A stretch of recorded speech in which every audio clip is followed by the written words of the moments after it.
ಎಲ್ಲರಿಗೂ ನಮಸ್ಕಾರಗಳು. ನಾನು ಸಾವಿತ್ರಿ ಅಂತ. ದ್ವಿತೀಯ PUC ಕನ್ನಡ ವಿಷಯಕ್ಕೆ ಸಂಬಂಧಪಟ್ಟಂತಹ ಪದ್ಯ ವಿಭಾಗದ 2 ಅಂಕದ ಪ್ರಶ್ನೆಗಳನ್ನು ನಿಮ್ಮ ಮುಂದೆ ಪ್ರಸ್ತುತಪಡಿಸುತ್ತಿದ್ದೇನೆ. ಇದು ವಿದ್ಯಾರ್ಥಿಗಳ ಇಚ್ಛೆಯ ಮೇರೆಗೆ ಎಂದು. ಪದ್ಯ ಹೆಸರು ಬಸವಣ್ಣನವರ ವಚನಗಳು ಅಂತಂದ 3 ಪ್ರಶ್ನೆಗಳು 2 ಅಂಕಕ್ಕಿದ್ದಾವೆ. ಯಾವ ಗುಣಗಳಿಲ್ಲದವನು ಡಾಂಬಿಕ ನೆನೆಸುತ್ತಾನೆ ಅಂತ ನೋಡಿ. ಮಣ ಮಣ ಬೆರೆತಾಗ ತನು ಕರಗದಿದ್ದರೆ, ಸ್ಪರ್ಶದಲ್ಲಿ ರೋಮಾಂಚನವಾಗದಿದ್ದರೆ, ಕಂಡಾಗ ಅಶ್ರು ಜಲಗಳು ಸುರಿಯದಿದ್ದರೆ, ನುಡಿವಲ್ಲಿ ಅಂದರೆ ಇನ್ನೊಬ್ಬರ ಕಷ್ಟದಲ್ಲಿ ಭಾಗಿಯಾಗದೆ ಆ ನುಡಿದಂತಹ ಶಬ್ದಗಳಲ್ಲಿ ತಾನು ಗದ್ಗದಿತ್ತನಾಗದಿದ್ದರೆ, ದುಃಖ ಹೊರಹೊಮ್ಮದಿದ್ದರೆ ಅಂತಹ ಭಕ್ತನು ಡಾಂಬಿಕ ನೆನೆಸುತ್ತಾನೆ ಅಂತಂದು ಬರೀರಿ. 2ನೇ ಪ್ರಶ್ನೆ, ಶಿವಪಥವನ್ನು ಅರಿಯದವನನ್ನು ಹೇಗೆ ವಿಡಂಬಿಸಲಾಗಿದೆ ಅಂತ.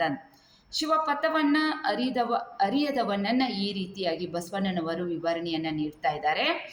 ಶಿವಪಥವನ್ನು ಅರಿಯದವನ ಕೈಯಲ್ಲಿ ಲಿಂಗವಿದ್ದು ಫಲವಿಲ್ಲ.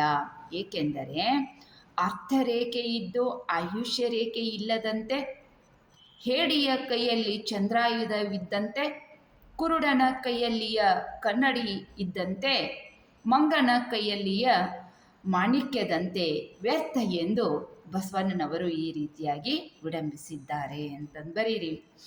ಯಾವಾಗ ನಿಲ್ಲಬಹುದು, ಯಾವಾಗ ನಿಲ್ಲಲಾಗದು, ಇದು 3ನೆಯ ಪ್ರಶ್ನೆ.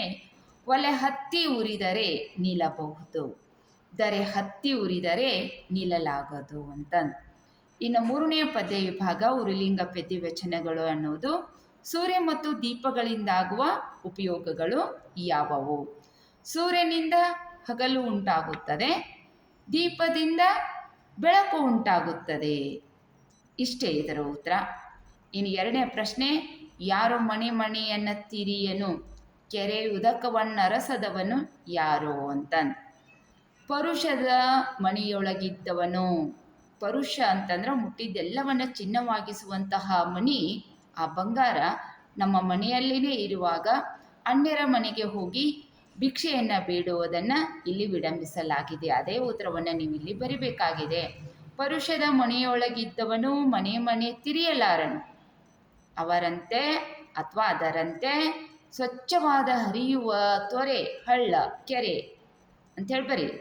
ಸ್ವಚ್ಛವಾದಂತಹ ಹರಿಯುವಂತಹ ಹೊಳೆಯಲ್ಲಿ ಇದ್ದಾಗ ಆ ಹೊಳೆಯ ನೀರನ್ನೇ ಕುಡಿದು ನಾವು ಬಾಯಾರಿಕೆಯನ್ನು ನಿವಾರಿಸಿಕೊಳ್ಳಬಹುದು.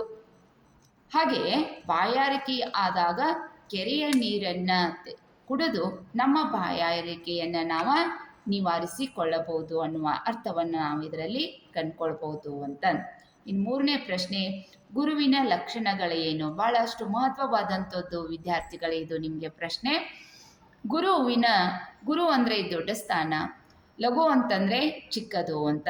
ಗುರು ಯಾವಾಗಲೂ ದೊಡ್ಡ ಸ್ಥಾನದಲ್ಲಿ ಇರುವಂತಹ ಗುರು ಆತ ಅಗದಿ ಹಗುರವಾಗಿ ವರ್ತಿಸಬಾರದು.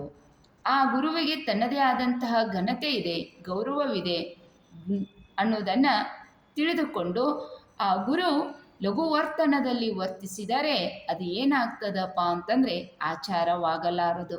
ಅಷ್ಟೇ ಅಲ್ಲದೆ ಗುರುವಾದವನು ಗುರು ಲಿಂಗ ಜಂಗಮ ಪ್ರಸಾದವನ್ನು ಹಗುರವಾಗಿ ಭಾವಿಸಬಾರದು ಅನ್ನೋದನ್ನು ಈ ಒಂದು ವಚನಗಳಲ್ಲಿ ನಾವು ಕಂಡುಕೊಳ್ಬೋದು ಅಂತ.